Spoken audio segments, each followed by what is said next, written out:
Hey! Hey! Podcast! Hey! Ouh! Podcast! Podcast! Podcast! Podcast! Podcast! Des gens se font knock à l'arrière. Podcast! Ouh! Oh, buddy, Hey! oh, buddy got knocked out. Oh là là! Salut la gang! First Faber edition. Glass. First edition, first épisode. Faber Glass de MMA Talk avec mon boy le champion heavyweight TKO, Kung Fu Panda. Yeah. Adam Laichka, et vous écoutez le Pandacast, premier épisode. Je suis tellement content de vous avoir avec nous, vous avez même pas idée. Ça, je vais commencer à vous parler un peu du projet, dans le fond, que ce qu'on veut passer, moi puis Adam. C'est un podcast, dans le meilleur des mondes, on va faire ça absolument toutes les semaines. On aimerait potentiellement avoir des invités un jour, mais le concept, vite, c'est que moi pis Adam, en jasant de même, on s'est rendu compte qu'on avait un paquet de points en commun, qu'il y avait plein de choses qu'on aimait. Les arts martiaux mixtes, bien sûr, c'est un sport dans lequel je veux devenir journaliste. Lui est un combattant professionnel, déjà un champion, un gars qui est proche de l'UFC. Et on s'est rendu compte qu'on aimait la musique aussi.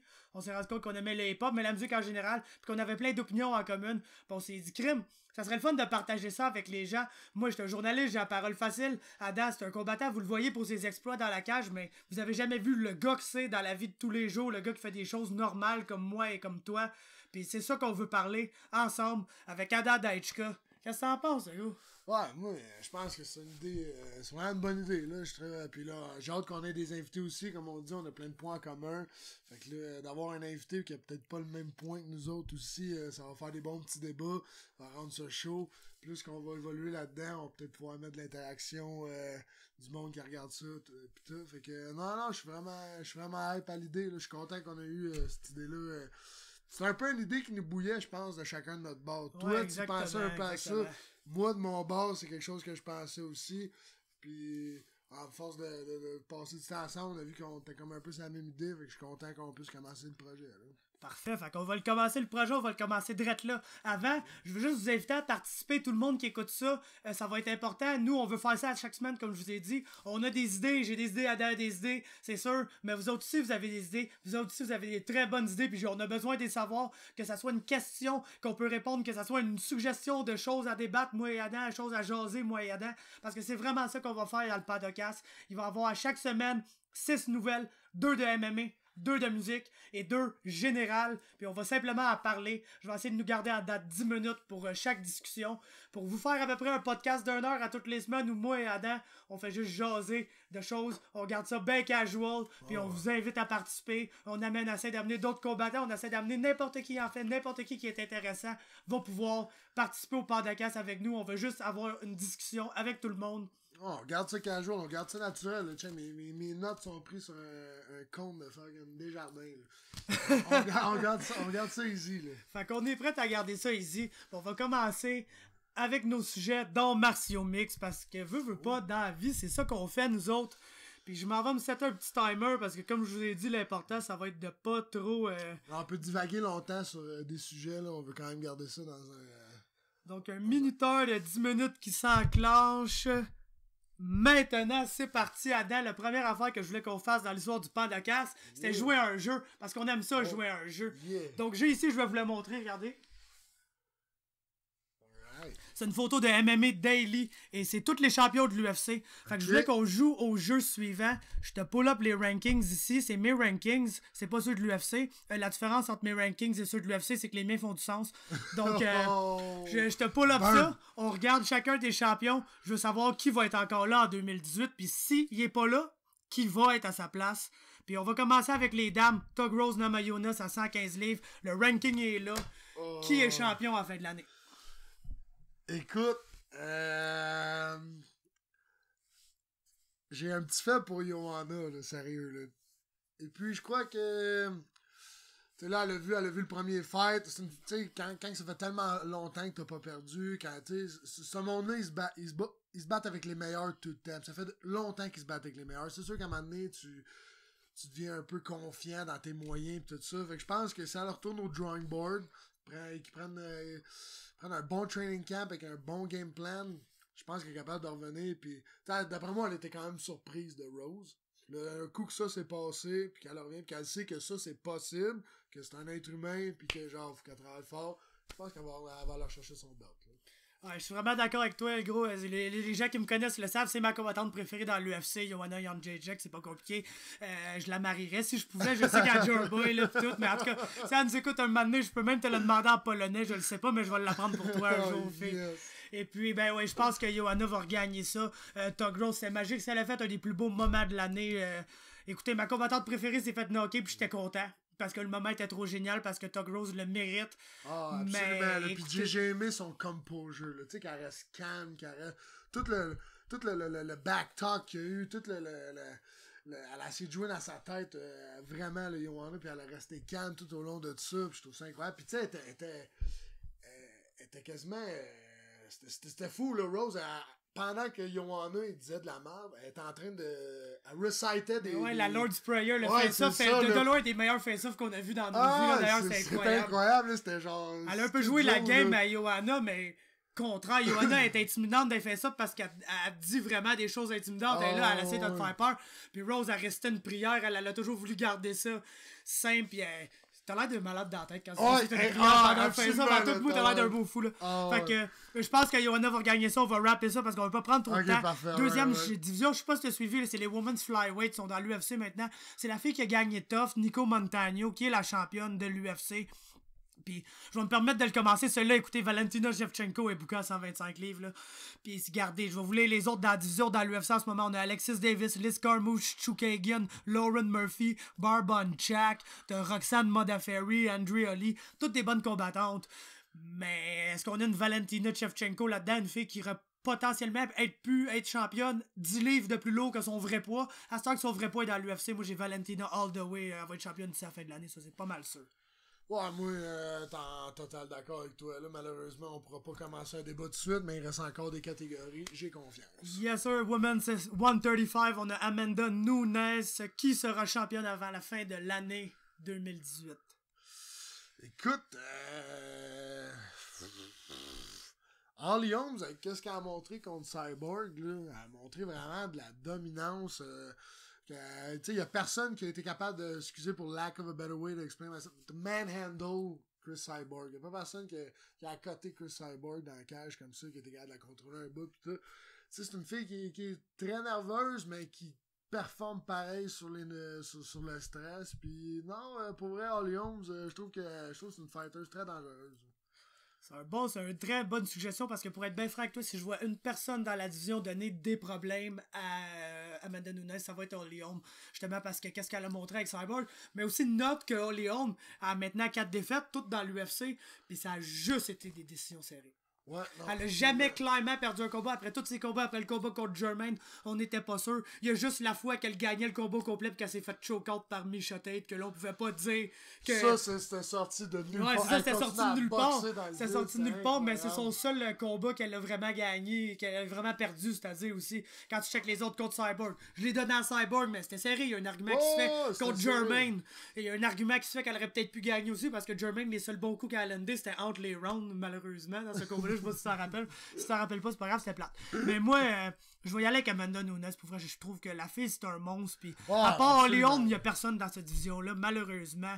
Fait que j'y vais pour Nunes. Ensuite, 145 livres, je penserais pas qu'il y ait d'argument là non plus. Chez les dames, bien sûr. C'est Chris Cyborg qui va garder ce titre-là. Ah, c'est sûr. Là, écoute, elle va sûrement affronter Megan Anderson. Oui, Megan Anderson, c'est la seule legit 145 livres chez les dames. Mais pourquoi? C'est parce qu'elle mesure 6 pieds 1. C'est pour ça. Fait que la fille, elle peut pas peser moins que ça. Je pense que Chris Cyborg, honnêtement, elle doit marcher à quasiment 180 livres dans la vie de tous les jours. 180, 185, qui a dit la fille, elle pense pas, je vais mourir à chaque fois qu'elle fait le poids. Ah, exactement. C'est un autre qu'on s'assinera pas dessus. Après, un autre que j'ai le feeling qu'on s'assinera pas, ben gros, c'est Flyweight chez les hommes. Moi, tant qu'à moi, Demetrius Johnson va rester champion jusqu'à temps qu'il décide de prendre sa retraite. C'est aussi simple que ça. Il n'y a jamais personne qui va battre ce gars-là. Moi, ce que j'ai à dire, c'est que s'il est pour rematcher Henry Cejudo, je suis vraiment, j'ai vraiment hâte de voir qu'est-ce qui va arriver. Parce qu'Henry Cejudo, la coche qu'il a pris récemment là, dans son combat contre Wilson Reis, la boxe qui est sortie, pour un gars qu'on se le dit, c'est un lutteur olympique. Là. Fait que c'est un gars qui a commencé à faire de la boxe quand il a commencé à faire du MMA. Puis je pense qu'il est comme 5 ans dans sa carrière pro, 4-5 ans dans sa carrière pro, le gars. Puis j'ai déjà à ces niveaux-là dans l'UFC. Tant qu'à moi, il a battu Benavidez. La décision était vraiment serrée. C'était pas une bonne décision que de faire gagner Benavidez. Fait que d'après moi, c'est lui le client numéro 2 en ce moment. Le gars, il prend une coche, mais de là à battre Mighty Mouse, je le sais pas. Mighty Mouse vit dans la matrice. Ouais, exactement. C'est genre... Puis de toute façon, ça a l'air que c'est Dillashaw là, qui va se passer. Puis je pense même pas que Dillashaw va le battre. Fait que si Dillashaw le bat pas, il y a pas un 125 livres. Ça se fait à combien? Ça se fait à 125 ou à 135 s'il le fait avec Dillashaw? Ouais, c'est ça qu'on le sait pas. Moi, personnellement, après ce qu'on a vu de Mighty Mouse, j'aimerais vraiment le voir monter à 135 contre Dillashaw. Je sais que Dillashaw dit qu'il est capable d'aller à 125. Mais ça le fait pas. Ben, je pense que quand t'as 11-12 défenses de titre de même, tu là, peux quand même te peux permettre move de up, monter, pas mettre ton titre en jeu, essayer d'aller relever un défi. Au pire, tu te retrouves champion des 2 divisions, tu décides laquelle tu veux garder, est-ce que tu t'en vas à 135 ou tu restes à ton poids, puis tu sais, t'essayes ça. Au pire, vous mettez à 130, faites un catch weight, là, de quoi de même. Mais peu importe. Absolument. Là, je pense que le combat va être à la coche. Ça serait un défi de qui peut se monter. Là. Oui, ensuite, 135 livres, justement, on a TJ Dillashaw, puis on a une grosse division en arrière de lui. Qu'est-ce que ça se peut que le premier débat, il se passe direct là, mesdames et messieurs. Écoute. J'ai un petit fâchant pour Dominic Cruz, honnêtement. C'est un gars que... C'est un gars que... Ben, il est quand même jeune, mais c'est une division qu'il faut que tu sois quand même jeune dans cette division-là, honnêtement. Il est 32 ans pour l'autre, t'es quasiment nouveau, mais à cette division, c'est un peu un gars... Parce que à cette division-là, ce que t'as besoin, c'est la vitesse, l'agilité, ton jeu de jambes, tout ça. Mais Dominic Cruz, il a apporté un style que beaucoup de gars se pattern dessus, je trouve, aujourd'hui. Tous les meilleurs striking coachs, les Ludwig et tout ça, c'est tout rendu sur le deux stance. C'est tout rendu à switcher, à aller southpaw, à aller sur son orthodoxe, de finir des motions d'aller là. Mais c'est tout, je trouve, des choses... Moi, personnellement, le premier que j'ai vu faire des affaires comme ça, c'est Dominic Cruz. Fait que si Dominic Cruz c'est un des premiers à apporter ça, ben crime, d'après moi, il peut l'évoluer, genre. Encore d'une autre façon qu'eux autres sont encore à ce niveau-là, mais il y a peut-être du catching up to do, mais lui, je pense qu'il peut genre faire un next level du chose que lui a apporté toute sa carrière. Fait que, je sais pas, I think Dominic Cruz may be making a comeback. C'est tellement un bon pick, là, pour être franc avec toi. J'ai le goût d'y aller outside of the box un peu. Tu sais, je me disais, si Mighty Mouse, moi, si je pense que si Mighty Mouse move up pis se bat pour le titre 135 livres, il le gagne. Ça, c'est ça que je pense. Est-ce qu'il va le garder après? Pas nécessairement. S'il décide de le garder, mon champion à la fin 2018, c'est Mighty Mouse. Mais s'il voit qu'il est à l'aise avec le 135, il a bien moins besoin de se tuer, faire des coupes de poids, puis il va garder le 135, il va laisser le 125, puis il va défendre le 135 le temps qu'il voudra avant qu'il prenne sa retraite. Ouais, c'est exactement. Il faut se dire que c'était un 135 avant aussi, puis il a réussi à se rendre à un title shot dans cette division-là contre Cruz. Il l'avait perdu dans le temps, mais il a réussi à se rendre là. Fait que je vois pas pourquoi il pourrait pas le refaire. Non, c'est ça, c'est plus le même. Ça fait longtemps, je pense, en 2010-2011. Il a craqué le code, là, ouais, vraiment. Fait que j'ai envie de dire Mighty Mouse pour vrai. J'ai envie de dire Mighty Mouse. Ça, je vais dire. Mighty Mouse, tout simplement. Parce que sinon, c'est sûr que contre Mighty Mouse, t'as un Cody qui va toujours être dangereux parce que avec le power kiss, il touche, il peut put n'importe qui out. Oh, désolé. Ouais, c'est assez impressionnant avec un gars de 135. D'habitude, tu vois les gars, ils touchent, tu sais, ça stun, mais lui, il dort. Le monde, il casse faire dormir du monde à ce pot-là, c'est assez impressionnant. Moi, je l'adore, honnêtement, là, le gars, son parcours, ça sort d'un film, là, il s'en va à Alpha Male, il est 2-0, je vais être dans l'UFC. Let's get it! Le temps est écoulé. Le temps est écoulé déjà. Mais je le reprendrai de là. Parce que mon deuxième sujet, anyway, là, c'est dans la MMA, puis c'est un gars qu'on va parler dans une division. D'après moi, si Adam il en parle pas, je vais en parler. Fait qu'on va faire le deuxième sujet dans le premier sujet. C'est notre premier change-up sur la flag qu'on vient de faire. Le temps n'est pas une contrainte. On fait ce qu'on veut. Je préfère jouer I Do What I Want de Lil Uzi Vert pendant 5 minutes, mais je me ferai sûrement copyright, fait que je le ferai pas. Maintenant, 145 livres, featherweight. Pour ma part, je pense pas qu'il y a personne qui va toucher à Max Holloway. Ah, man, j'adore Max Holloway. Pour vrai, c'est un de mes boys. Je capote dessus, là. Gros coup de cœur cette année, moi aussi, là, décidément. Là, c'est tout un combattant. Là. Ouais, absolument. La seule affaire que je pourrais voir, c'est, mettons, Frankie Edgar pète un beast mode un soir, pis que c'est vraiment son night, pis c'était pas le night à Holloway, là. Mais sinon, Holloway's the He's the king. Ouais. Je veux donner même, j'aimerais ça voir Holloway McGregor. Ouais, un rematch. Aussi, j'aimerais vraiment ça voir ça, mais je m'attends même pas à ce qu'on le revoie un jour, lui. Donc, je veux donner un shout-out à Brian Ortega, parce que si Brian Ortega se bat contre Holloway, il va sûrement se faire péter la gueule pendant 5 rounds, parce que c'est littéralement la seule chose qu'Ortega sait faire. Sauf que s'il réussit à mettre sa main dessus puis à le choker, ben, il va gagner, t'sais. Puis Brian Ortega, tant qu'à moi, il a jamais gagné un combat dans l'UFC, puis il en a jamais perdu un non plus, donc c'est assez mongol de savoir que le gars se fait tout le temps péter, puis il fait tout le temps un comeback, puis il soumet tout le temps à l'autre. Fait que juste pour ça, c'est dangereux. D'après moi, c'est même si Frankie est le meilleur adversaire que Holloway pourrait affronter, le plus dangereux, c'est de loin Brian Ortega. Puis aussi, un petit shout-out à mon boy Zabit Magomed Sharipov. Je ne sais pas s'il va être rendu dans le top 15 à la fin de 2018, mais ce gars-là, quand il va arriver, là, ça sera pas beau à voir parce que son premier combat, il faisait déjà des Showtime kicks dans la cage. Donc, on passe à lightweight. Je vais me permettre encore de commencer parce que c'est exactement ça mon deuxième sujet. Fait qu'on va peut-être prendre un peu plus de temps sur cette division-là. Donc, qui va être le champion à la fin 2018? Je dis Khabib Nurmagomedov. Puis je voulais justement qu'on prenne un peu plus de temps pour parler de ce gars-là. Best fighter on earth. Ben ouais, tout simplement, moi, écoutez, d'un premier hot take de même, là, dans la division lightweight, les 3 premiers fighters, là, les 3 meilleurs fighters de cette division-là sont dans le top 6 des pound for pound fighters en ce moment. Si on exclut George qui est un peu en vacances jusqu'à on sait pas trop quand, si on exclut John Jones qui est suspendu, t'as Mighty Mouse. Puis après, vas-tu me dire que dans ton top 6, t'as pas Conor McGregor, t'as pas Tony Ferguson, pis t'as pas Khabib Nurmagomedov. Parce que si t'as pas ça, ton top 6, il est pas bon, mon chum. Donc, je pense que le champion, ça va être Khabib. Comment je vois ça arriver? Je vois ça arriver... La division est tellement stacked. Ouais, c'est incroyable, hein? Mais je vois ça arriver dans un combat contre Tony. Je pense pour vrai que McGregor va pas se battre cet été. Je sais même pas s'il va se battre en 2018. Je sais même pas s'il va se battre en 2018. Et puis, je pense que l'UFC va pas avoir le choix de le strip. Quand ils vont le strip, Tony va devenir le champion. Puis comment faire un plus gros combat pour comme repartir la division. La division, exactement. Repartir le momentum de ce title-là. De faire Tony contre Khabib. Pis, 2 soirées pour fucking Tony Ferguson. Pour vrai, c'est le pire match-up pour Khabib. Quand tu y penses bien comme faut, là, c'est le pire match-up pour Khabib. Non. Ben non. C'est la pire soirée de Tony Ferguson, tant qu'à moi. Tant qu'à moi, ça va probablement être le même. Tant qu'à moi, ça va probablement être les deux quand tu y penses bien comme faut. Parce que d'un, Tony, il a le stand-up pour genre gosser Khabib, vraiment. Puis il y a la... Le monde s'en vient avec un stand-up de malade. Il est là avec un Defense Wins Championship. Comme au football. Il arrive avec un défensif de malade, les mains sont hautes, puis il te court après et tout, hein. Fait qu'il te donne aucune distance. Il te court après, il essaie de couper à distance. Il te donne aucune distance. Il te donne la pression, ça veut dire que t'es en train de reculer. Tous tes flashy kicks pendant que tu recules, ils ont moins de puissance, même s'il connecte dans ses bras. Fait qu'il va pas endommager ses bras pour le reste du fight. Puis en plus, man. La seule affaire, là, que j'ai pour Tony, là, c'est que Tony, que tu le vois là, de la manière qui se bat pis tout, il a vraiment la mentalité d'un gars de jiu. Même s'il fait tout, il a vraiment la mentalité d'un gars de jiu-jitsu. Dans le sens que il y a aucune... Ouais, t'as une planète, Eddie Bravo, exactement. Mais il n'y a aucune mauvaise position pour Tony Ferguson. Pis c'est ça qui le rend dangereux contre Khabib. Parce que souvent contre Khabib, les gens se retrouvent sur leurs fesses. Tu vu comment il va le mauler au sol. Il va le mauler au sol. Mais c'est la seule personne qui se découragera pas de ça. Puis on l'a vu.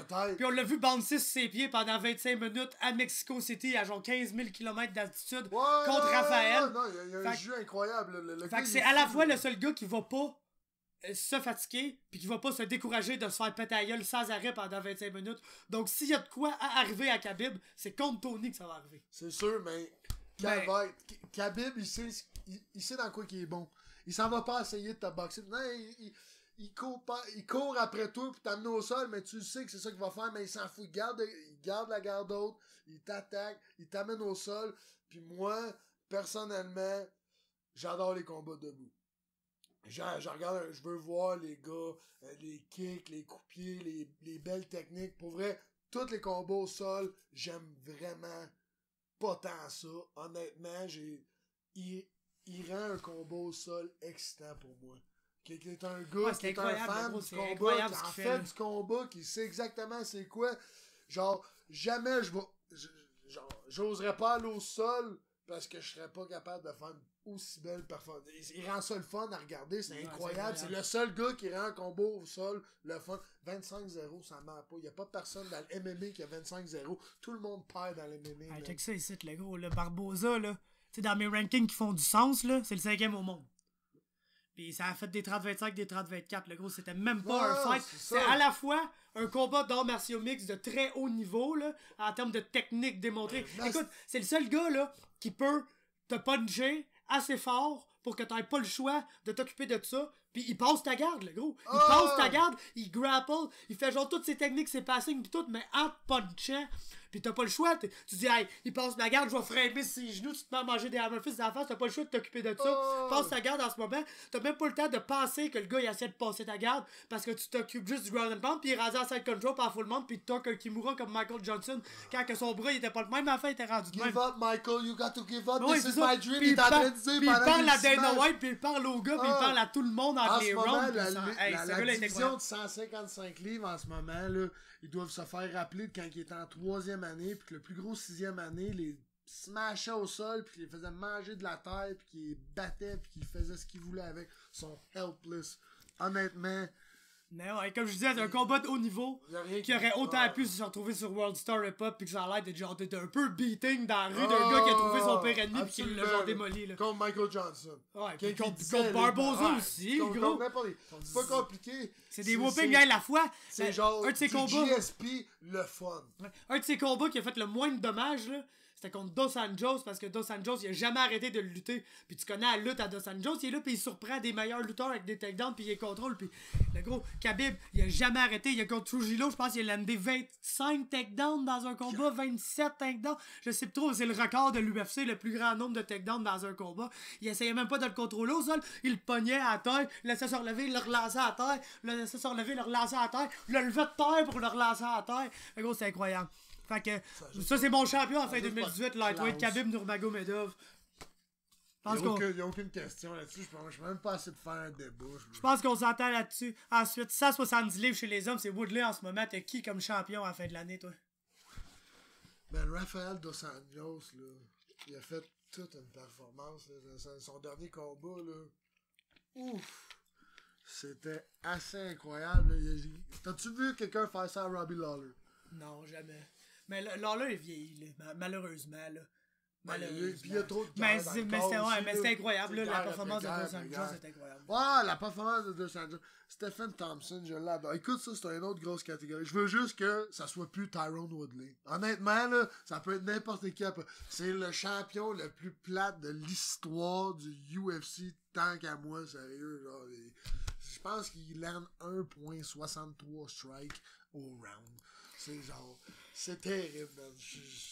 N'importe qui d'autre que lui. Ouais, c'est genre, j'affronte Damien Maia, la seule manière qui peut me battre, c'est me takedown. Donc, je vais défendre ses takedowns. C'était ça le game plan. Je pense qu'il a lancé 4 punches dans le combat. Il a juste défendu ses takedowns. Il gagne ses combats par défaut parce qu'il empêche son adversaire de faire ce qu'il veut. Mais lui-même fait absolument rien. Non, sauf s'il sait qu'il peut te défoncer. Pis ça, c'est bien plate, là. Je m'en vais faire de la peine à ben des Québécois, là. Mais s'il se bat contre GSP, il est plus petit, plus vieux, puis moins rapide que lui, qui est genre, on s'entend que Tyron Woodley, c'est une version gigantesque de Georges Saint-Pierre, là. Absolument. Là, peut-être même encore plus défensif, puis plus responsable que Georges. Mais s'il est contre Georges, là, il le knock au premier round. Je te le dis, man. S'il se bat contre Georges, il va le chasser, là, puis il va le knock au premier round parce qu'il va avoir aucun respect, genre, pour les mains à Georges, aucun respect pour ses takedowns. Parce que Tyron Woodley, quand il sait qu'il est plus gros et plus fort physiquement que quelqu'un... Pourquoi quand Damien Maia, il a pas fait ça? Je vais laisser. Parce que Damien Maia, je sais pas pourquoi. Il était pas... Damien Maia, il fait peur au monde, fou, il leur pitchait. Damien Maia, il fait peur au monde. Mais c'est ce qu'il a pas... Ce que Woodley a pas, que beaucoup de champions ont, c'est la capacité de s'ajuster. Ouais. Fait que Woodley arrive avec un game plan, c'est ne pas me faire takedown, il fait ça pendant 5 rounds, that's it, that's all. Même, c'est sûr qu'un moment donné, c'est rendu compte, ce gars-là, il peut rien contre moi. Mais c'est ça, il a dit, oh non, je suis champion, on peut pas perdre ma belt. Tu sais, veux pas le gars de se faire de 300 000, 400 000 pour se battre. Fait que tu craches-tu sur 400 000 piastres parce que ton combat est à chier. C'est ça ton game plan, tu sais que tu vas l'avoir, puis c'est prouvé là, que ça fait 3 rounds, tu le fais, puis ton game plan marche. Il y a des gars qui vont prendre des risques.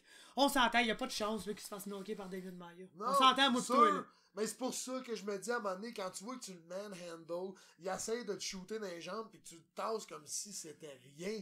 Pourquoi que tu laisses pas ton strike? À un moment donné, tes mains deviennent confiantes, là, je vais le striker, il va essayer de m'amener au sol, m'a shrugger ça off, il y aura pas de trouble maintenant, ok, je vais faire de quoi? Ouais, non, à un moment c'est donné, ça. oui, ok, play it safe, make your money.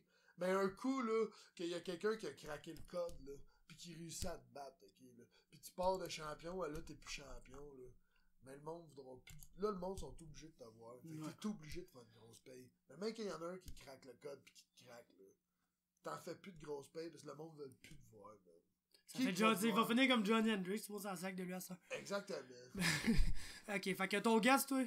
Ah, good, c'est n'importe quoi. Rafael Dos Anjos. Ok, c'est bon. Moi, je vais péter le party, je vais aller avec Woodley. Puis je t'explique pourquoi. Moi, je pense que le gars qui va battre Woodley, c'est Kamaru Usman. Kamaru Usman, c'est Woodley, mais probablement plus fort, plus athlétique, puis très, très, très agressif. Fait que je pense que c'est le gars qui a le style pour battre Woodley. Ce que je pense pas, malheureusement, c'est que Usman va avoir un title shot en 2018. C'est juste ça qui arrive. Monsieur Usman, il est vocal, mais pas d'une manière que l'UFC a l'air de bien apprécier. Puis, tu sais, il se bat première carte de janvier, il se bat contre Emil Meek. Tu sais qui, toi, Emil Meek? Aucune idée. Bon, exactement. Le gars, il est dans le top 10, puis il se bat contre des unranked guys que personne connaît. Puis c'est pas, tu sais, un Darren Till, que si tu connais moindrement ça, tu le sais que c'est un sleeper. Tu sais, Emil Meek, c'est Emil Meek, je sais même pas quoi dire sur lui. Fait que je veux dire que c'est Usman le champion, mais je suis pas confiant que l'UFC va lui donner le match-up qu'il faut pour qu'il ait son title shot avant fin 2018. Puis Tyron Woodley est bien bon pour staller un peu, se battre avec 2 fois par année, dire « Ah non, moi je me bats pas si c'est pas contre genre Nick Diaz! » Puis des niaiseries de même. Fait que je pense que ça va staller, puis on va être encore pogné avec Woodley dans un ad-sit. C'est ça qui est très malheureux. 185 livres, c'est Bobby Knuckles, le champion en ce moment. Et puis, je pense que... Je pense que ça va être Luke Rockhold, le champion à la fin de l'année. C'est plate, mais ça va être ça. Je pense que ça va être ça. Je pense qu'il va le battre. Puis je pense que Whittaker va sûrement revenir à un title shot, peut-être rebattre Rockhold, mais il n'y aura pas un immediate rematch, fait que ça se refera pas cette année. Et je pense que c'est ça qui va arriver. C'est comme un petit feeling que j'ai. Checkez-moi bien, pick Bobby Knuckles dans ma prédiction après avoir checké du vidéo, là, mais je vous dis ça sur le fly, là, on fait ça sur le fly bien casual. Fait que pour l'instant, mon guess, ça va être Luke Rockhold. C'est un bon guess, Luke Rockhold, parce que il doit s'avoir fait ramener à terre un peu, là. T'sais, le gars, il était rendu vraiment hot dans sa tête, par contre, là. T'sais, genre, juste la première fois que... T'sais, juste quand il a perdu contre Bisbee. La première fois qu'il a gagné contre Bisbee, genre, t'es une légende, tout ça, merci pour le fun, là. Puis la dernière fois, you got lucky. T'sais, t'es chanceux. T'sais, le gars, il est vraiment bitter, là, contre Bisping, là. Vraiment bitter, là. Absolument. Mais tu sais, le gars, je pense qu'il était rendu... Je pense qu'il a fait du bien, ça l'a ramené sur la terre, il a vu qu'il était pas invincible, que, man, faut que tu gardes tes mains hautes, puis fais attention à des man, on se frappe dans la face, là. Il n'y a pas de cachette, là. Je pense que avec un plus ramené à terre, il est vraiment dangereux, mais man, Bobby Knuckles, how can you not like the guy? Ouais, c'est un de mes gars et tout, là, tellement, là. J'ai juste un feeling, pour faire juste un feeling en plus. C'est comme, il vient de gagner le titre, ils viennent d'y donner le titre après que George ait lâché le titre. Là, il headline un show en Australie. Le show est pour lui. Souvent de même, ça arrive, hein. C'est rare qu'on voit Stipe gagner à Cleveland, là. C'est rare. C'est rare. Fait que, c'est un feeling que j'ai. Je peux même pas te dire, je trouve ça le fun, ce feeling-là. Mais c'est le feeling que j'ai. Puis il nous reste 2 minutes et demie pour faire 2 divisions. 205 livres. Je niaiserai pas avec ça. C'est Daniel Cormier. Je pense que Daniel Cormier, là, peut rester là, se battre jusqu'à 40 ans. Et même si John Jones est suspendu 4 ans, peut se battre jusqu'à 46 ans, attendre John Jones. Puis le seul gars qui va le battre, c'est John Jones. Straight up. Je suis entièrement d'accord. Je pense que même il pourrait remonter à heavyweight et donner une sale tête de go à tout le monde. Ouais, je pense qu'il aimerait ça, mais là, Cain Velasquez semble être en santé, pis c'est rien que ça qui l'empêche un peu d'aller à heavyweight vu que c'est son good body. Ouais, c'est training partners et tout. Ouais. Alors, heavyweight, ta future division, le gros, on va te laisser commencer. C'est toi qui vas analyser ça. Écoute, cette division-là, à lui seul, Francis Ngannou me donne envie de partir sa diète puis descendre à 2,5. À lui seul. Le seul gars dans la division qui me donne... Man, il sort d'un bébé éprouvette, quelque chose. Là, ça a juste pas d'allure. Genre 82 de reach, il cut faire 2,65. Il n'y a pas un once de gras là-dessus. Il est fort, il a battu le record de Mike Tyson dans le presser punch. Hey, le gros, je viens de recevoir un message texte qui nous confirme qu'Overeem vient de se réveiller aujourd'hui. Il vient de se réveiller de son cauchemar après l'uppercut d'Ngannou. Écoute. C'est officiel, Overeem est debout. J'adore cette épée, je l'adore cette épée Miocic, mais man, Ngannou, il y a de quoi de spécial. Il y a quelque chose qui se passe avec ce gars-là. C'est dur de pas y aller avec Francis Ngannou, hein, parce que, tu sais, tu te dis, en ce moment-là, en termes de MMA, qui est le meilleur combattant, Stipe ou Francis Ngannou? C'est Stipe, là. Stipe est tellement plus complet, il a tellement plus d'outils dans son sac, mais il est pogné 25 minutes devant un monstre qui est tellement gros, tellement fort, que tu peux pas vraiment arriver là avec une bonne lutte pis le takedown comme tu veux, là. Même si le gars c'est pas un Spartan, tu peux pas faire ce que tu veux avec un monstre de même.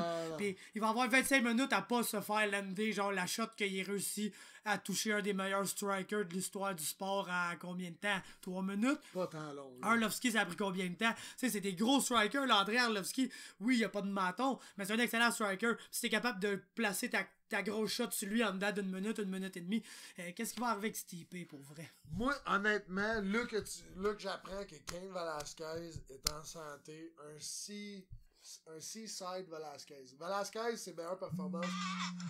C'est encore fini, mais... Vas-y, t'as le temps de finir tes propos. Arrête, là, Lil Pump. C'est ça, Cain Velasquez, quand il se battait quand il se battait pas en altitude, quand il s'est battu, là, genre aux États-Unis, sur le bord de la Californie, tout ça, là, quand il se battait tout dans ces places-là, sa tank de gaz était incroyable. Il y a eu de la misère avec sa tank de gaz, je pense que c'était à Mexico. Ouais, c'était au Mexique à 311 000 km d'altitude. Là, c'est un problème de tank qu'il y a eu à Mexico. Ma prédiction la plus fière de ma vie, d'ailleurs.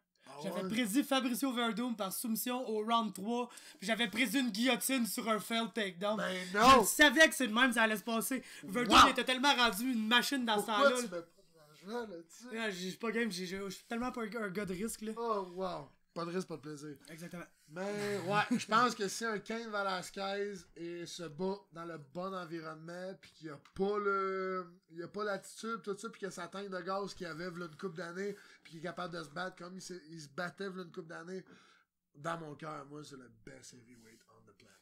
Ok, est-ce qu'il survit à un uppercut de Francis Ngannou? Non. Ça s'arranger de absolument pas. Ouais, mais y a-tu quelqu'un qui survit à non, c'est ça, il y a absolument personne qui survit à ça. C'est pour ça que Francis Ngannou va dominer le monde dans pas long. Puis on passe aux autres shows, on a assez de parler d'MMA, là, c'est bien le fun.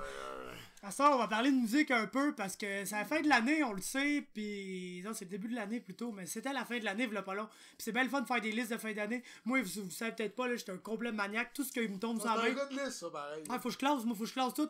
Écoutez, quand que je m'achète des bonbons, là, j'ai tri par sorte avant de les manger. C'est pas compliqué, je suis un malade de même. Donc, moi, j'ai fait des petits classements. Puis je veux qu'on y aille, commencer le timer direct là. On a 10 minutes pour parler de nos top 5 chansons de l'année 2017. Je vais y aller. J'ai des mentions honorables. Rapidement. Une mention honorable. Toi aussi. Ouais, pas le choix. Comment tu veux trouver 5 tunes dans un an, tu sais? Fait que mes mentions honorables. Ma première mention honorable, ça va pas à une chanson, ça va à un gars. Post Malone. Parce que... Écoutez, j'ai trippé sur Congratulations, c'est probablement la tune que j'ai le plus écouté cette année. Rockstar, depuis le temps qu'elle est sortie, je l'ai drôlement abusé. Je me suis même mis à tripper, j'ai écouté ses vieilles tunes, j'ai trippé sur GoFlex, puis là, Star, j'écoute Too Young. Fait que j'ai tout le temps, puis il y a White Iverson que j'ai absolument... White Iverson, ça a jamais sorti de ma liste depuis. C'est la tune que j'ai le plus détestée quand elle est sortie. Je me suis mis à l'aimer, puis ce temps-là, je l'écoute sans arrêt. Toi aussi, t'as eu ça, ce feeling-là, je l'ai. Ah ouais, j'ai essayé ça, j'étais là, c'est qui ce gars-là? C'était White Trash, là, ouais. Sort de quel trailer park avec ses cornrows, Ah, je capotais, man. Fait que Post Malone, man, il a changé ça du tout au tout. C'est un de mes MVP de cette année. Fait que. Right. Puis mon autre mention honorable, ça va aller à un gars aussi. C'est Nav. Parce que Nav, il a sorti un mixtape qui s'appelait Nav, super original. En début d'année. Intelligent, lui. Ouais, non, c'est tellement générique. C'est tellement générique, là. Nav, en fait, là, j'aime ça parce que c'est vraiment le mix parfait entre une imitation complète de The Weeknd, qui est un de mes artistes préférés, et une imitation complète de Travis Scott, qui est un autre de mes artistes préférés. Puis c'est direct la mixture entre les deux. Tu sais, genre The Weeknd qui est pas encore commercial, là, qui parle juste d'affaires un peu trash. Avec un genre de style autotune à la Travis Scott. Puis il y a aucun contenu là-dedans, mais il y a des tunes j'ai tellement abusé. Là. Lonely, j'ai abusé ça. Myself, j'ai abusé ça. Call Me, Maria, Up, Held Me Down, Minute. Ah, écoute, il y en a tellement. Il y a celle avec Gucci Mane aussi sur Perfect Timing. C'est quoi? C'est Need Some, je pense. Quoi de même. La tune avec les Lil Uzi Vert, là. Mais on the moon. By myself. C'est comment ça s'appelle ça? La dernière, la dernière tune, c'est la dernière mixtape, là. Perfect Timing, vous irez voir ça. Mais en tout cas, Nav. Genre de musique sans aucun contenu, ça n'a pas rapport, mais c'est la musique de background parfaite à ta vie, littéralement. Et puis c'est pour ça que j'ai dans mes mentions honorables. Maintenant, top 5 tunes de l'année. Redbone de Childish Gambino, numéro 5. Quelle tune magique. Childish Gambino, c'est un gars qui est tellement de... C'est un acteur qui a gagné des Golden Globes. C'est un réalisateur qui a une des séries les plus populaires à la TV américaine, Atlanta. C'est un chanteur, un rapper qui a des CD qui sont critically acclaimed. Tous ses CD sont critically acclaimed, en fait. Puis son Redbone, c'est pas une tune de rap, là, vraiment. Puis c'est tellement une bonne tune, ça sonne tellement bien, là, c'est tellement parfait. Puis je l'ai abusé, cette chanson-là. Je sais qu'elle est sortie en 2016, mais elle est devenue très populaire en 2017. Je pense à cause d'un meme, le Redbone meme. Donc il y a quelqu'un qui... En tout cas, je pense qu'ils ont muté la tune un peu, fait qu'elle sonnait comme si tu l'entendais de loin. Puis là, il y avait un meme, c'est This what Redbone sounds like when you're banging a girl in your friend's bathroom. This what Redbone sounds like when you blablabla. C'est devenu un meme bien populaire, puis la tune est devenue populaire à cause de ça. Fait que c'est vraiment cette année qu'elle a été populaire, fait que je la mets dans mon top 5. Ensuite, au numéro 4, Mama Told Me Not to Sell Word 17.5 Same color t-shirt. Mama told me, hey, not to sell work. T-shirt Migos. C'est, comment tu veux passer à côté? C'est probablement la meilleure tune des Migos quand tu y penses. Puis je vous dis, ça vient pas de n'importe qui. Ça vient d'un gars qui écoute Migos Fight depuis Night, man, 2013. Mais ouais, c'est ça, là. C'est Fight Night, Handsome and Wealthy, Freak No More, Wishy Washy ou T-shirt. Ça se joue là-dedans, leur meilleure chanson. Absolutely. Là. Fait que moi, les T-shirts, c'est incontournable cette année. Ensuite, numéro 3, Exo Tour Life, Lil Uzi Vert. Ça, c'est un peu comme moi Iverson, une tune que je détestais. Comme j'ai dit à Ada tantôt, à commencer l'année, là. Je déteste encore. Parmi tous les nouveaux rappers, celui que je voulais le plus qui arrête d'exister, c'était Lil Uzi Vert. Je pensais que c'était un cancer complet. Je me rappelle, j'avais fait un post Facebook là-dessus au début de l'année que tout le monde bâchait Lil Yachty. J'étais là, arrêtez de bâcher Lil Yachty. Le gars se prend même pas lui-même au sérieux. Bâchez donc Lil Uzi Vert à la place qui était en train littéralement de take over the world. C'est un peu ça qui est arrivé d'ailleurs avec lui cette année. Il a take over the world. Puis Exo Tour Life, là. Autant que, tu sais, même Adèle, il l'aime pas en ce moment, je suis sûr qu'il l'écoute une dizaine de fois, là, pis c'est le genre de tune qui te rend accro, c'est fait pour ça, genre, c'est fait pour ça, cette niaiserie-là. Pis en plus, c'est probablement la seule tune de Lil Uzi Vert qui a genre un petit meaning, là, même si le meaning, c'est All My Friends Are Dead, parle d'argent, les Dead President, pis tout. Mais tu sais, au moins, Lil Uzi Vert, il a essayé de se forcer pour faire une semi-métaphore. C'est mieux que dans toutes ses autres tunes, il fait juste dire Yeah! Oh! Yeah! Yeah! Oh! Fait que c'est ça. Numéro 2, numéro 1, c'est vraiment le même numéro, c'est deux tunes, là. Puis je savais pas laquelle mettre où. C'est Temptation, puis Land of the Free de Joey Badass. Temptation, c'est la tune un peu plus vibe, la tune un peu plus summer, elle s'écoute bien, elle s'écoute vraiment bien. N'importe où, n'importe quand. Tu peux faire écouter ça à n'importe qui aussi, quelqu'un qui aime pas nécessairement le rap, tu fais écouter ça, puis ça sonne tellement bien qu'il va aimer ça, puis le message est absolument incroyable. Puis Land of the Free, c'est un autre tune avec un message absolument incroyable, mais ça c'est des bars, des vrais de vrais bars du début à la fin. Il y a mon verse préféré de l'année, le deuxième verse de cette tune-là est absolument mongol. Puis c'est ça mes tunes de l'année. Fait que je laisse ça à dents, on est quasiment parfait, il te reste 4 minutes 40. Alright, that's it. We on spot. Alright, j'ai des mentions honorables. Écoute, j'ai eu une année pas mal chargée cette année, fait que j'ai pas eu le temps de pouvoir découvrir autant de musique que j'aurais voulu, mais au moins il y a Faber ici qui me lit ce qu'il est capable. Mais écoute, dans mon année, dans mes mentions honorables, Dead Obies avec Monet, du monde d'ici, pour vrai, je trouve ça vraiment cool. Greta Van Fleet avec Highway Tunes, c'est deux jeunes, là, sont vraiment jeunes, je pense qu'ils ont même pas 20 ans encore, c'est deux frères, eux autres ils jouaient jusqu'à 3h du matin, des fois ils se réveillaient leurs parents, on a de quoi, puis sérieux, la musique est incroyable. Rockstar, Post Malone, les Anticipateurs cette année, j'ai rigolé avec eux autres, c'était incroyable. Et tout récemment que je commence à écouter, je veux pas fucker up son nom, Joyner Lucas, qui fait des remixes de chansons. Il y a des tunes originales aussi à lui, mais honnêtement, très solide. C'est lui, je l'ai pas mis dans ma liste parce que je commence juste à le découvrir grâce à Faber. Mais tout au long de l'année prochaine, j'imagine qu'il devrait faire ma liste de top 5. Ce gars-là, vous pouvez dans les rappers lyrical, là, ce gars-là va blow up. Là, c'est un autre niveau. Là. Moi, j'aime les tunes avec du gros beat, mais honnêtement, j'aime vraiment les paroles. Vous allez voir un peu et tout avec mon top 5. Le numéro 5, c'est plus à cause du beat. Honnêtement, le beat, je l'ai trouvé incroyable, off the chart cette année.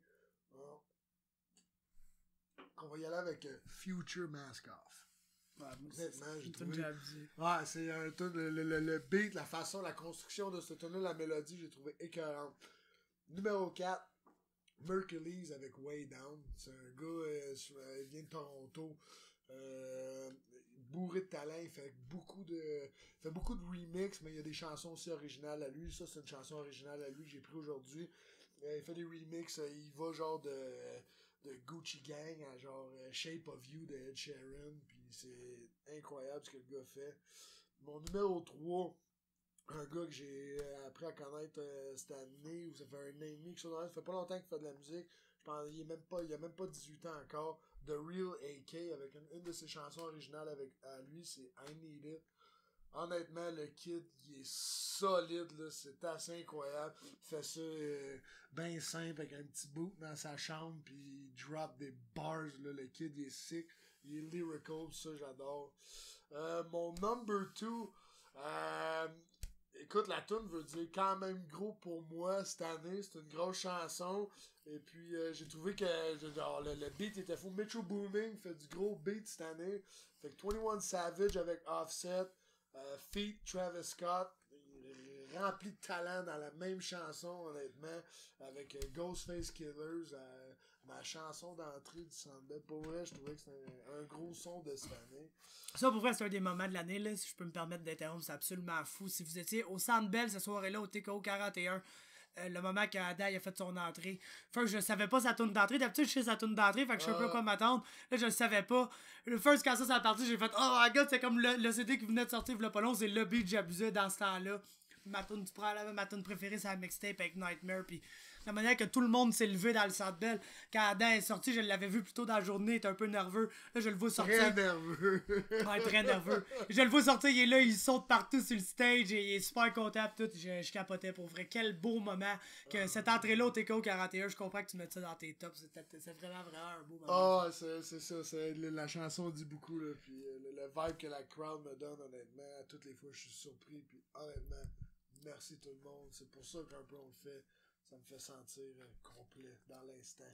Mais mon number one, comme j'ai dit, je suis un gars de paroles. Les paroles dans cette chanson, c'est des choses que je relate énormément avec. Et puis, c'est une chanson que j'ai voulu mettre pour un combat.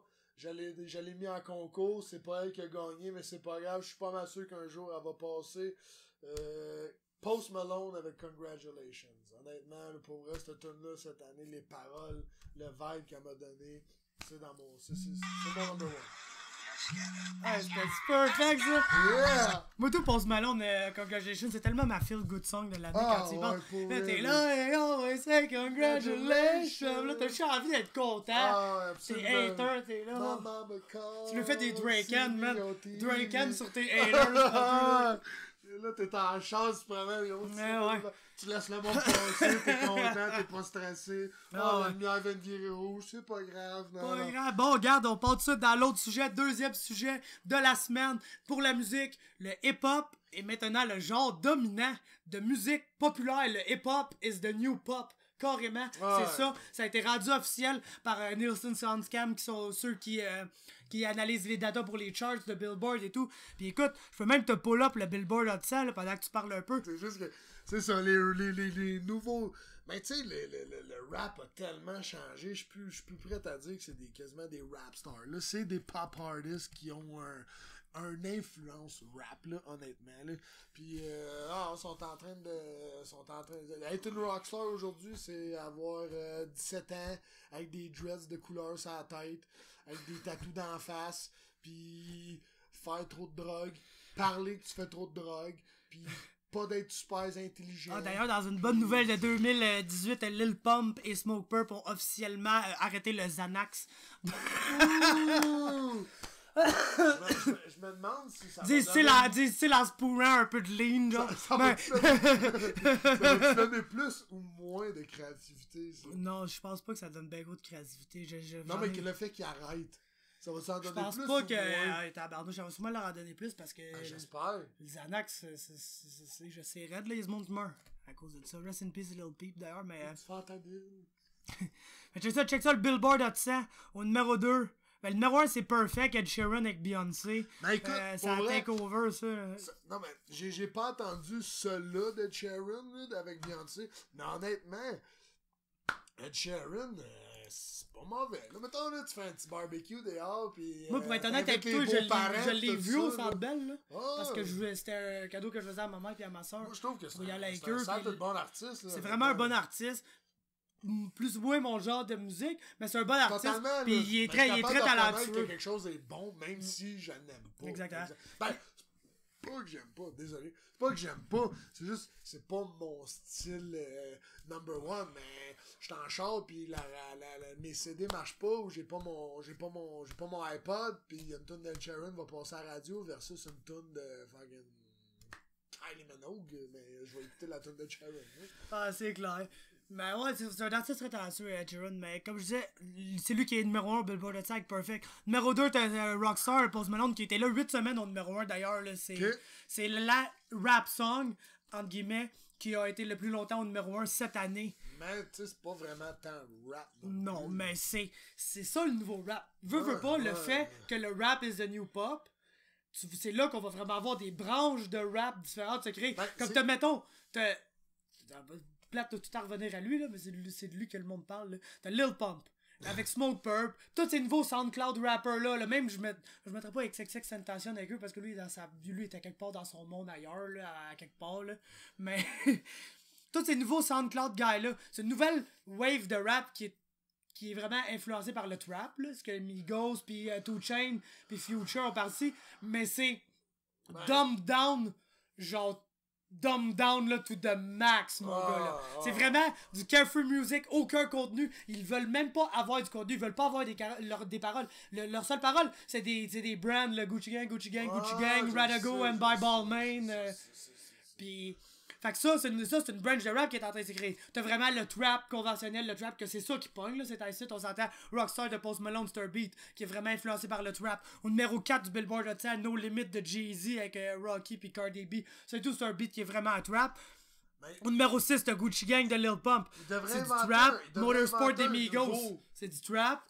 Ouais, c'est ça, ils devraient inventer quelque chose. Tu sais, c'est pas du rap, genre, tu sais, c'est pas du monde qui rappe. En fait, c'est le hip-hop, là, c'est le ils ont pas un talent de rap, genre, comme mettons, le Lil Pump, là, pis tout ça, pis les Lil tout qu'il y a aujourd'hui, là. Ils savent tout. Hey, t'as-tu vu le meme? Non, t'es pas sur Internet, toi. Hey, il faut que j'essaie de trouver ça, man. Mais tu sais, c'est ça, je trouve qu'ils ont pas autant de talent qu'avant. C'est rendu un meme, là. Tu sais, toutes les marques, ou toutes dans la vie qui little quelque chose, là. Ouais. C'est rendu un meme qui les mettent des dreads dans sa tête pis une peinte de lean pis comme si t'as Little Debbie et à côté t'as Lil Debbie. T'as ça, j'ai vu Petit Pied le dinosaure, Little Foot pis Lil Foot, j'ai vu Little Caesars pis Lil Caesars. C'est comme les memes avec Post Malone, là, Post Malone, Toast Malone, Coast Malone, Home Malone. Ah non, c'est sûr que ça mais ouais, tout ça pour dire qu'il y a vraiment des vagues de hip-hop qui sont en train de se... Des vagues, c'est-à-dire des branches différentes de styles de hip-hop. Comme dans le temps du rock, quand t'as commencé, on avait le rock'n'roll. Puis à partir de là, t'as eu le metal, t'as eu le punk, t'as eu le rock alternatif, t'as eu le rock progressif. Là, c'est vraiment ça qui est en train de se passer. Puis il faut vraiment... Ce qui est important, c'est de trouver ce que t'aimes. Ce qui est important, c'est de trouver ce que t'aimes puis t'écouter ça. Parce que oui, t'as des Lil Pump à tous les jours, mais n'empêche que le rapper qui a vendu le plus de CD en 2017, c'est Kendrick Lamar. Puis, c'est la première fois que Kendrick Lamar a battu Drake autant dans les ventes que dans les critiques. Tu sais, que t'as Kendrick qui est un CD qui est critically acclaimed, qui est autant bon selon pas mal de monde, pas selon moi, là, mais selon autant de monde, c'est autant bon que To Pimp a Butterfly, c'est autant bon que Good Kid, Mad City, mais c'est son CD qui a été le plus commercialement viable, le CD qui a le plus vendu, puis il n'y a plus aucun doute, le top rapper, là, le King on the Throne, en 2017, 2018 maintenant, c'est Kendrick Lamar. Ah, Puis, absolument. Là. Fait Mais que d'un c'est- côté, t'as tout le monde qui capote parce que à c'est- cause de Gucci Gang qui est numéro 6 au Hot 100, qui a pogné le top 3 ou le top 2, c'est quoi son pic à cette tune là? Numéro 3, troisième tune la plus populaire au monde à un moment donné, v'là quelques semaines, Gucci Gang. Ça fait capoter le monde, mais le monde se rappelle pas que Humble à sa première semaine est rentré numéro 1 direct. Ouais, non, c'est sûr. Puis Fait aussi qu'il y a que vraiment... je trouve Kendrick... Désolé, Kendrick, genre, c'est quoi? C'est le seul qui a sorti un vrai album de rap et tout, là, tant qu'à y être, là. Ben, tu sais, il y a beaucoup d'albums de rap qui sont. Il y a Layla's Wisdom de Rhapsody cette année. Il y a Brockhampton que je t'ai pas fait écouter. Ils ont sorti. C'est un nouveau groupe, là. Ils disent que c'est un boy band, en fait, là, mais c'est un groupe de rap. Ils ont sorti 3 mixtapes Saturation, Saturation 2 puis Saturation 3. Puis si tu checkes toutes les analystes, les critiques de rap, là. Le monde qui ont pas mis les 3 CD dans leur top 10, mais ils ont donné une position aux 3 CD parce que sinon, il y aurait eu 3 CD de Brockhampton sur 10 CD dans leur top 10. Ok. Fait que Ouais. t'as vraiment des gens comme ça qui sont influencés vraiment plus par un Kendrick, vraiment plus par un J. Cole, qu'on n'a il pas faut, entendu là. parler l'an passé, mais J. Cole, il est monstrueux, là, c'est un des top 3 rappers. Pis c'est qui, en ce moment, là, en termes de buzz général, là, de peu importe si on n'a pas entendu parler de toi pendant un an, tu drops un CD demain matin, pis t'es dans le top des ventes. Les top 3 rappers, c'est Drake, Kendrick Lamar, puis J. Cole. En bas de ça, juste en bas de ça, t'as Chance the Rapper. Fait que le top, t'as encore Kanye West qui va faire des ventes n'importe quand, t'as encore Jay-Z qui va faire des ventes n'importe quand. Comme tu as apporté un point déjà, on jasait à un moment donné de musique, tu sais, l'affaire que Kanye West, il est vraiment freaking weird, genre, tout ça, mais l'affaire qui a apporté de bon au rap, c'est que t'es pas obligé d'être un gangster pour rapper. Là. Mais Fait ouais. après ça, il y a eu plein de gars avec du talent qui ont pu. Tu sais, là, mettons des Lil Dicky, là. T'sais, on parle de parler, le gars, il est bon, là. Il est capable de rhymer. J'aime un peu moins son style oui, comédique, mais au moins, là, il fait mais du il rap. est bon, il est bon, il est capable. Au moins, il rappe pour faire Ouais. son style comédique. C'est ça que je veux dire, c'est que ça a permis que des gars qui savent qu'ils sont pas des gangsters, que ça ne tente pas d'être des gangsters, ça ne veulent pas jouer la comédie, mais qui peuvent quand même faire de la musique avec le style que, genre, prédominant dans les années 90. Écoute, tu rappes, mais t'es un gangster. Ouais, t'arrivais pas dans le temps d'NWA avec ton backpack puis dire Non, que t'étais non, à c'est l'université, ça, là. Non, T'allais te faire taxer au cannabis assez rapidement, là. Absolument.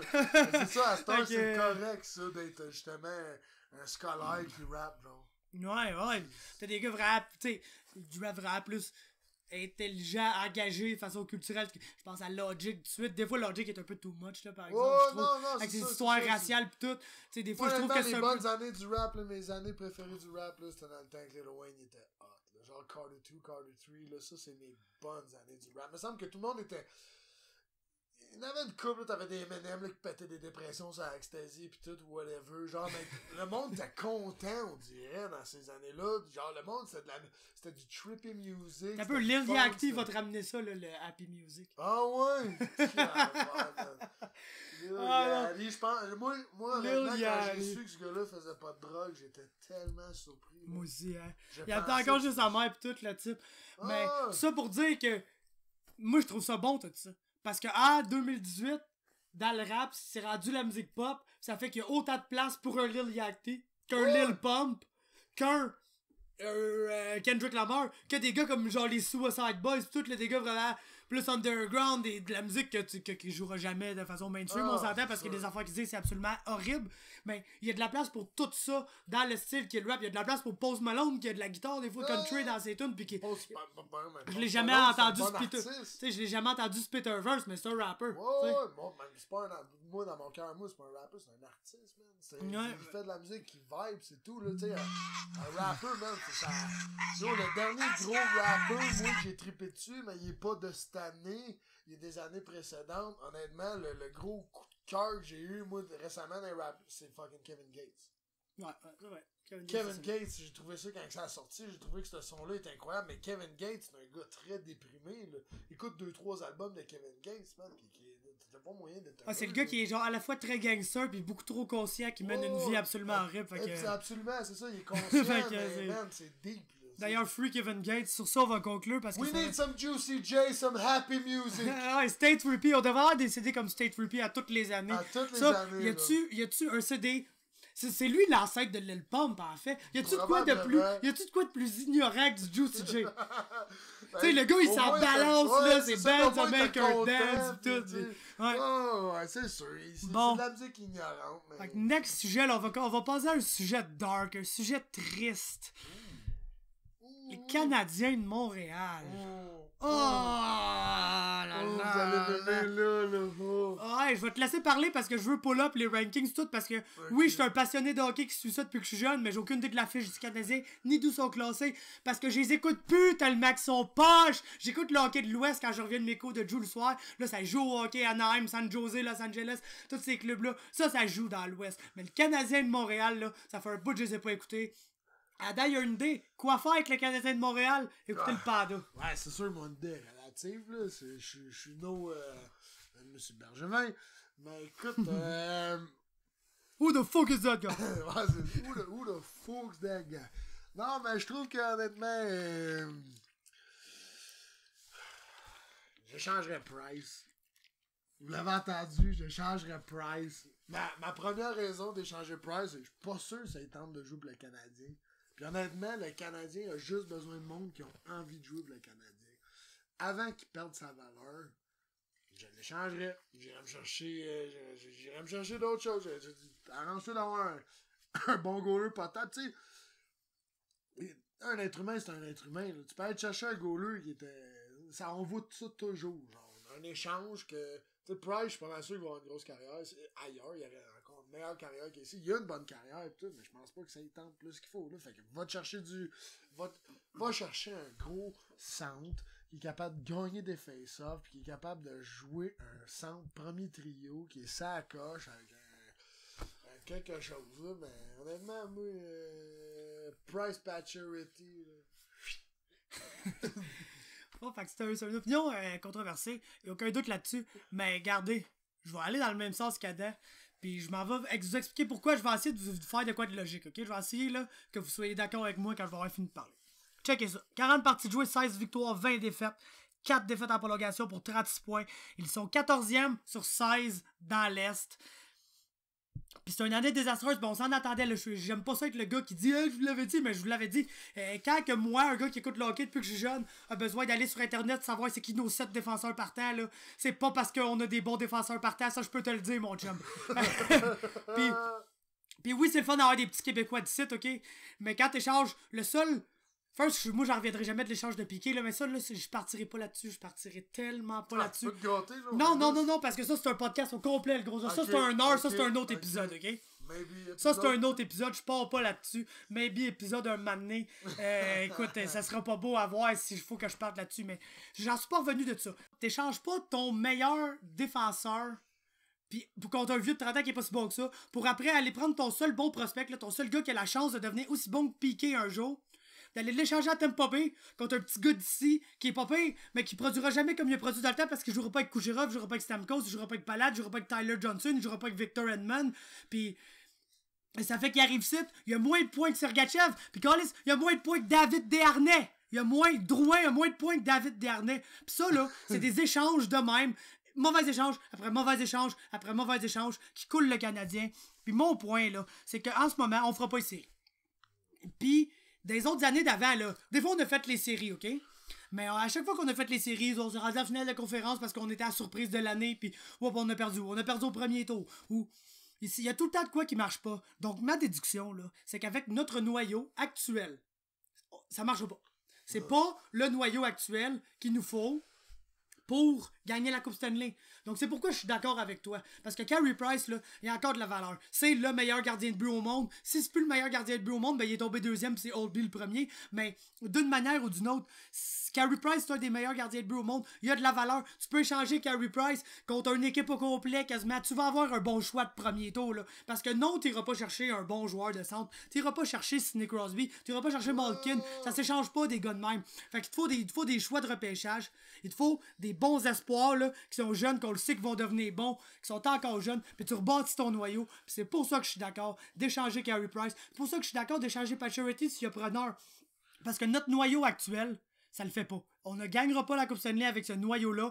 On est en train de se faire prouver cette année. On se l'est fait prouver des années avant. Même avant que Bergevin tombe complètement sur le casque puis se mette à faire mauvais échange après mauvais échange.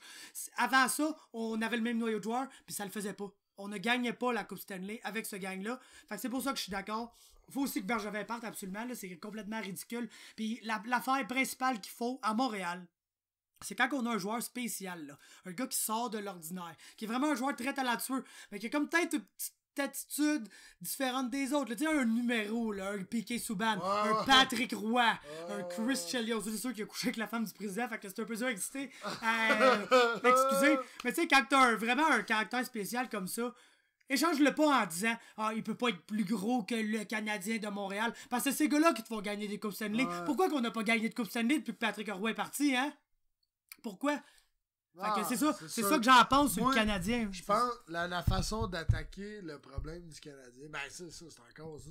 C'est juste moi qui donne des hypothetically speaking pis des suppositions, mais exemple, tu sais Moneyball, là, le film Moneyball, la façon que le gars a attaqué l'équipe des A's, il n'a pas été chercher genre des super athlètes, tout ça. Non, il est allé statistiquement avec les gars qui faisaient les bonnes affaires au bon moment. Et là, ça serait peut-être d'attaquer un peu le problème du Canadien comme ça, d'aller chercher les bons gars qui sont capables de faire les bonnes affaires. Nous, de savoir, tu sais, ça se parle dans le milieu, là, comme nous, dans le milieu du combat, on sait qui vit plus de pression que les autres. On sait parce qu'on est tous autour d'eux autres, mais il y a probablement des oui-dire dans la Ligue nationale, qu'il y a des gars que la pression, ils vivent très bien avec ça. Ok, c'est peut-être pas des marqueurs de 50 buts ou ce qu'ils jouent, mais ils sont capables de gérer la pression. Puis des fois, tu vas apporter un marqueur de 50 buts ici au Canadien, il va t'en péter 20.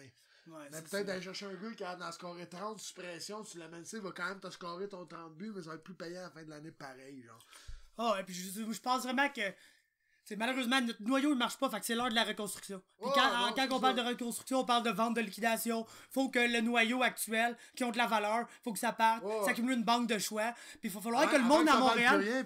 Parce que là on est pourri, là. On est pourri, mais on essaie d'être bon. Tant qu'à être ça, pourquoi pas être pourri en voulant être pourri pour avoir des bons joueurs au repêchage pendant plusieurs années, être poche pendant plein d'années, là, comme Toronto, comme toutes les équipes qui ont gagné nombre de coupes. Je me rappelle, moi, quand j'étais plus jeune, là. J'écoutais le hockey en malade, puis les deux pires équipes dans la Ligue nationale, là, trois pires équipes dans la Ligue nationale, même, on va aller jusque-là. C'était les Capitals de Washington, les Kings de Los Angeles, puis les Blackhawks de Chicago. C'est vrai, hein? Fait que, qu'est-ce qui est arrivé avec ces équipes-là? Ils ont mangé leur petite danite de vache maigre, ils ont repêché Patrick Kane, ils ont repêché Duncan Keith, ils ont repêché Jonathan Toews, ils ont repêché Al Marson, Brent Seabrook, ils ont repêché... En parlant de repêchage, là, l'année qu'on a repêché Carey Price, on aurait pu avoir Andy Kopitar. On a passé Andy Kopitar pendant Carey Price. Ben moi je suis d'accord avec le fait qu'on a pris Carey Price. Je suis pas d'accord avec le fait qu'on a repêché Ryan McDonough avant Max Pacioretty puis qu'on l'a échangé pour Scott Gomez. Ça, je suis pas d'accord avec ça. Fait qu'on va arrêter de parler du Canadien, là, ça va tellement mal virer, ça, la fois qu'on va parler de ça tout le long. Aïe, que ça va mal virer. Et on va avoir des dislikes là-dessus, mon gars, là. Ça va être incroyable. Notre section Common va ressembler à la section Common de TVA Nouvelles. Shout out à TVA Nouvelles, toujours du très bon contenu. C'est là qu'il est là, Brisebois, quelque chose comme ça. Je sais pas, les gros, je les écoute pas, les autres. TVA Sport. Ouais, j'ai TVA Sport, mais quand c'est le samedi soir et j'ai envie d'écouter une game de hockey, je mets ça à CBC. J'aime mieux écouter l'épée à Don Cherry qu'entendre ces gangs de cons. En tout cas, dernier sujet, c'est un sujet qu'Adam voulait emmener, genre je vais le laisser déblatérer là-dessus. Puis on veut parler de ça, man. De ça, là, ici, c'est un beau petit téléphone.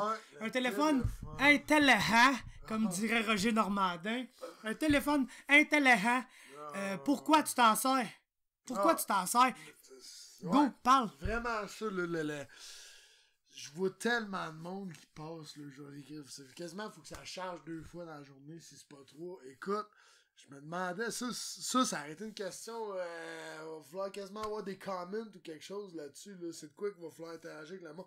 Je me demande, vous autres, moi, honnêtement, mon cellulaire, à part shooter des vidéos sur YouTube, là, pour vrai, là, puis passer le temps, là, il sert pas à grand. Honnêtement, avoir une machine qui est égale à un cellulaire, puis que je peux juste y poser des questions, parce que mon cellulaire, il sert à poser des questions à Google, il sert à écouter des vidéos sur YouTube, puis jouer à quelques petits jeux sérieux. J'ai pas une grande utilité, mais ça me fascine comment que le monde est rendu. Tu sais, on est sans, tu sais, ils disent tout le temps, on est rendu au monde le plus, on est plus connecté, mais on peut parler à du monde à l'autre bout de la planète, blablabla, ici, mais je trouve qu'on est dans un temps qui est super le fun, c'est super cool, mais c'est tellement weird et bizarre. Puis je trouve que pour un temps qu'on est censé être ultra connecté, on n'a jamais été plus distant. Tu sais, quand on était jeune, on allait au restaurant, jamais tu voyais du monde gosser sur des téléphones, exemple, juste au restaurant, des choses comme ça. Tu sais, c'est plein d'affaires que ça a vraiment changé, là. C'est plus. Puis je trouve que la société, ils ont toujours trouvé la façon de mettre quelque chose de nocif dans tes mains constamment. Tu sais, comme, mettons, là, 30-40 ans, il y avait des annonces pour là, tu fumes, c'était cool de fumer, t'étais un homme, tu fumais, blablabla. Ils ont réussi à te mettre du cancer. Mais je suis convaincu que c'est le nouveau cancer qu'ils ont réussi à mettre dans nos mains constamment, qui fait que t'arrêtes pas de checker, t'arrêtes pas de te fider de ça. C'est sérieux, ça me fait un peu capoter pour vrai. Puis je me demandais, toi, ton téléphone, il sert à quoi? Moi, les gros, là, c'est sûr que je veux être un journaliste. Ouais. Fait que malheureusement, je vais un peu être condamné à passer ma vie sur mon téléphone parce que si tu veux être un journaliste, t'as pas le choix, t'as toujours été en contact avec un peu partout, savoir, tu sais, faut que tu veux le creuser, savoir qu'est-ce qui va se passer avant que le monde sache qu'est-ce qui va se passer parce que tu veux être celui qui va le dire au monde, tu sais. Non, c'est ça, absolument, c'est ça, c'est incroyable, mais avoue que si t'avais la petite machine qui donnait Google, ça ferait quasiment un job pour ta job de journaliste. Ouais, non, c'est certain. Tu sais, ouais, moi, j'aime ça. Souvent, quand j'envoie des Snapchats, c'est moi en train de rapper. C'est de même que je découvre de la musique avec du monde pis tout. Ben, je suis pas je m'en fous de Snapchat dans le fond. Là. Oh, moi aussi, Facebook, ces affaires-là, c'est sûr, j'ai ma page Facebook. Ça, c'est important. C'est ça que j'essaie de monter. Mais mon Facebook personnel à moi, c'est rare que je vais publier un statut pour dire comment je me sens, que je vais me taguer à quelque part. Je suis pas le genre de gars à on se tag à telle place entière. Puis, je sais pas, là, moi tout, j'ai comme l'impression que c'est vrai qu'on est de moins en moins connecté, tout en étant de plus en plus connecté. Puis moi, ce qui me fait capoter, ça dévie peut-être un peu de sujet, mais ça me fait capoter pareil, faut que j'en parle, j'ai de me popper dans la tête demain. C'est ça, c'est un peu le but du podcast, je veux qu'on fasse juste parler casually aussi. C'est les enfants. Les enfants à très jeune âge, c'est probablement l'affaire que j'aime le moins de la nouvelle technologie. Les parents, peut-être de mon âge, un peu plus vieux, dans la trentaine, tu sais, du monde qui sont vécus avec ça. Ça a des enfants, là, quand c'est année des ententes, ça le plug sur l'iPad. Puis là, l'enfant, il joue là-dessus, puis t'es rendu, là, quand t'as des kids de 3, 4, 5 ans, sont capables d'ouvrir un iPad, aller trouver le jeu, aller jouer à le jeu, puis c'est bien le fun, puis il apprend vite le jeune, mais après, là, quand t'enlèves ça des mains du jeune, là, pis tu dis, hey, il va jouer dehors. Le jeune, il a pas envie d'aller jouer dehors, de la neige, là, sans sac, là, lui, Puis nos parents disaient ça, vous autres, vos PlayStation, nous autres, on est peut-être pas nés dans l'époque des celles intelligents, mais on est nés dans l'époque du PlayStation, la PlayStation 2, exactement. Nous autres, on est vraiment la première génération de gamers à côté. Oh, absolument. Mais je me rappelle d'avoir joué dehors quand j'étais jeune, là, j'ai joué au hockey dans avec mes chums, j'ai réussi en avant de chez nous, on faisait une patinoire, on jouait au hockey, là. Pas juste ça, c'est qu'à un moment donné, si les parents, moi, je sais, mais des fois, mes parents, ils venaient me lever le matin, l'été, pis tout ça, bon, ben là, écoute, là, il est 11h, le gars, tu vas arrêter de dormir first, pis là, ben, je veux pas que tu reviennes à la maison tant qu'il fasse pas noir. Puis genre, Dieu merci que mes parents m'ont fait ça. Man, on passait nos journées à faire du bicycle, jouer au basketball, jouer au football, faire plein de sports. On était bien plus connectés qu'on peut l'être connecté là. Oui, ok, tu peux savoir ce que l'autre personne fait quand il est dans telle ville, ok, ou whatever. Tu peux tout le temps savoir ce que tout le monde fait, mais tu fais plus jamais rien avec personne. Tandis qu'avant, c'était juste important de... Tu sais, on s'appelait, pis genre, t'as-tu fini de souper? Ok, parfait, on se rejoint au terrain de basket. Ok, parfait, fou! Tu sais, c'était ça le bon temps, pis c'était ça d'être en communication, pis d'être connecté avec le monde, pis de vivre des vrais moments, là. Pour vrai, c'est... Tu sais, le monde, aujourd'hui, ton jeune, tu l'obliges à aller dehors, là. Il sera pas content, là. Il va aller dehors avec son téléphone, il va se planter en dessous d'un arbre. Il va checker c'est des Pokémon. C'est ça, sa journée changera pas de s'il est en dedans ou dehors, il va quand même passer la journée sur son téléphone. Pareil. Ouais, ça me fait penser, une des seules séries que j'écoutais, c'est How I Met Your Mother. Oui, c'est bien casual. J'ai écouté les 9 saisons, honnêtement. Je sais pas si tu te rappelles, il y a un épisode, ils sont tous au McLaren, justement, là. Ouais. Pis, ils sont les 4 à la table, les 5 à la table, pis ils débattent, là. Ils débattent vraiment de... C'est quoi la nourriture la plus vendue aux États-Unis? T'as genre Marshall qui dit oh, moi je pense que c'est les burgers, t'as Ted qui dit c'est la pizza, t'as Barney qui dit telle affaire, t'as Robin qui dit telle affaire, Lily a dit telle autre affaire. Puis ils sont là, pis ils débattent là, dans la boucle, là, ah non, moi je te le dis, c'est telle affaire. Puis là après ça skip à 5 ans plus tard, ils sont tous là. Puis là t'as Robin qui dit hey, remember back in 2011 when we were saying what would be the most sold item in food? Well, it's bread. Là, tout le monde continue à gosser sur le sel. Il y a une affaire que j'essaie de faire avec ma blonde, tu sais, le dimanche, man, pas de téléphone. Ouais. Au moins une journée dans ta semaine, laisse ça à la maison. Sérieux, moi, le dimanche, Si quelqu'un m'appelle, quelqu'un me texte, quelqu'un whatever, sens-toi pas mal si je réponds pas, c'est juste passé dimanche. Ah, puis le monde, ils sont rendus que t'es tellement habitué d'avoir un sel dans les mains que t'as moins vraiment quelqu'un qui est pas toujours sur son sel.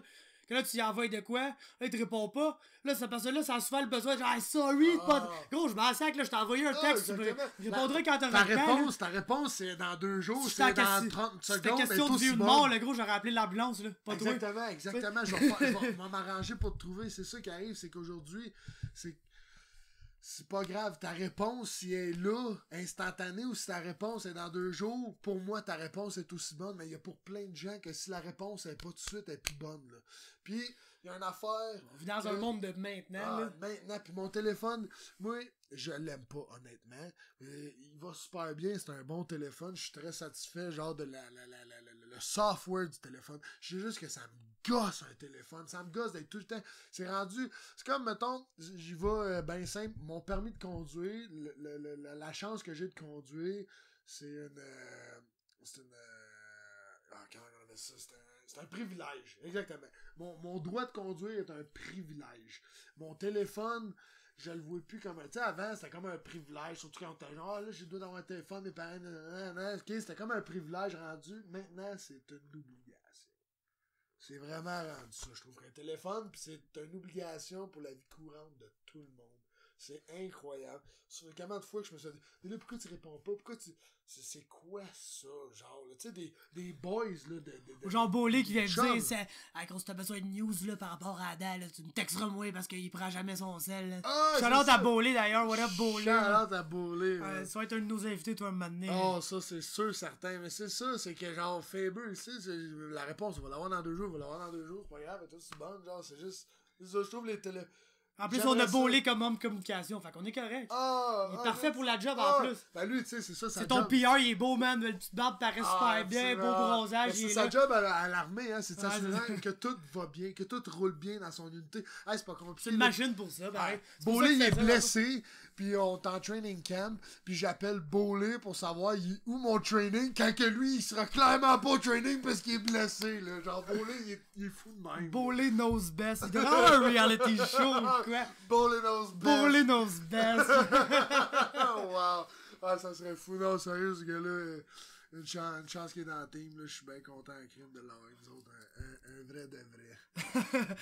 C'est clairement le gérant des communications. Mais ouais, c'est bien cool. On est direct sur le time en plus. Fait que on va se sauver un petit des oreilles parce que ça gosse vraiment entendre ça.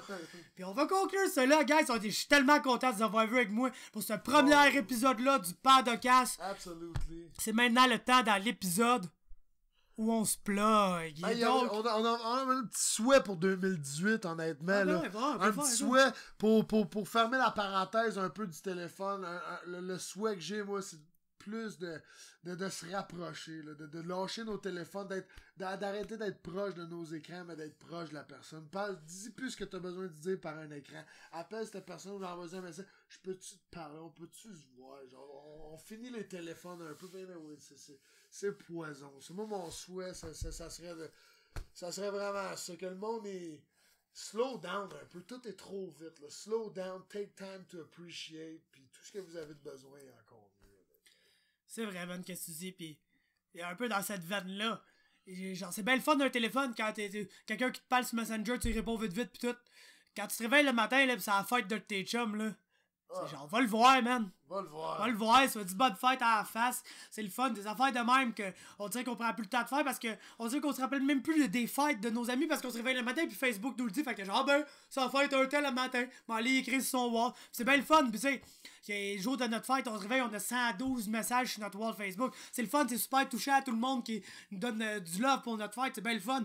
Mais c'est là que tu sais, c'est qu'il est vrai quand il y a quelqu'un qui se pointe chez vous, quelqu'un qui te lâche un call ou absolument, qui est la première personne à minuit pile à te FaceTime ou à te lâcher un wack, te dire hey, bonne fête, Fab, ou tu sais. Fait que pour vrai, man, rapprochez-vous puis aimez-vous, man, puis dites à vos proches que vous les aimez. C'est important parce que ça s'en vient rough un peu le monde dans lequel on vit, pis on parlera pas dans le gros sociopolitique pis tout là, mais on vit dans un monde rough, on vit dans un monde de plus en plus difficile à gérer avec, puis il y a bien des gens qui ont de la misère à extérioriser leurs émotions puis à tout ça, puis des fois juste le fait de te lever le matin puis de prendre des news de quelqu'un, ben ça va peut-être faire la différence, puis tu t'en rendras jamais compte que t'as fait la différence, mais ça va faire la différence, ça je te le dis. Fait que ça c'est notre petit message positif pour conclure le podcast. Tout va trop vite, puis ma maman m'a toujours dit quand t'attends pour avoir de quoi être encore meilleur.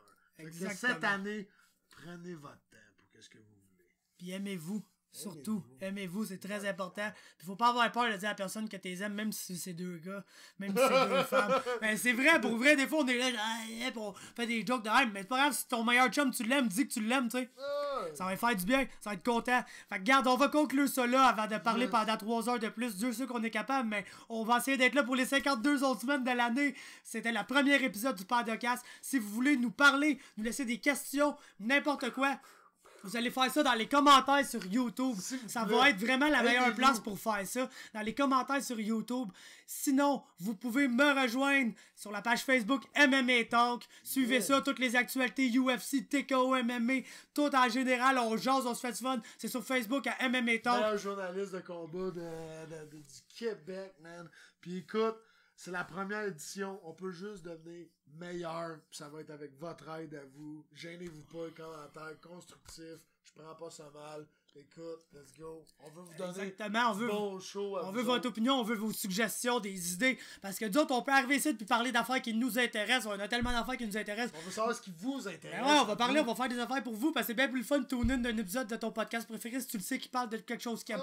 Fait que, parlez-nous dans les commentaires. On veut des suggestions, on veut des critiques, on veut se faire dire si on est lettres pour des caps, c'est de la merde notre histoire. On est pas bon, écoute, on fera pas chier puis on va arrêter ça là. Exactement. Fait que c'est ça qu'on veut. Vous pouvez me rejoindre sur MMA Talk. Lui, Ada, Daichika, Kung Fu Panda, entre guillemets, c'est sur Facebook. Le podcast a un compte Twitter, le podcast. Sur Instagram, le podcast aussi. On va avoir toutes les nouvelles pour les prochains épisodes, les invités. C'est tout là que vous allez être en mesure de savoir ça. Aussi, ce qui est bien important, vous abonnez à la chaîne YouTube Québec MMA. Parce que sur YouTube, c'est là que vous allez retrouver le podcast à toutes les semaines. Je travaille très fort pour vous mettre ça sur YouTube, iTunes, c'est-à-dire, puis sur Stitcher Radio. Je vais essayer de faire ça pour le premier épisode. Je vous le promets pas par exemple, mais si vous l'écoutez sur iTunes, vous êtes en train de m'entendre dire ça sur iTunes. Fait que forget about it. Hey, on se voit une prochaine fois, la gang. Ça fut le podcast. Je vous adore. Podcast, premier épisode, Connected to Fiberglass. Podcast. Oh, podcast. Hey, podcast. Oh, podcast. Hey, first episode in the bags. Oh. Oh, oh, oh, oh.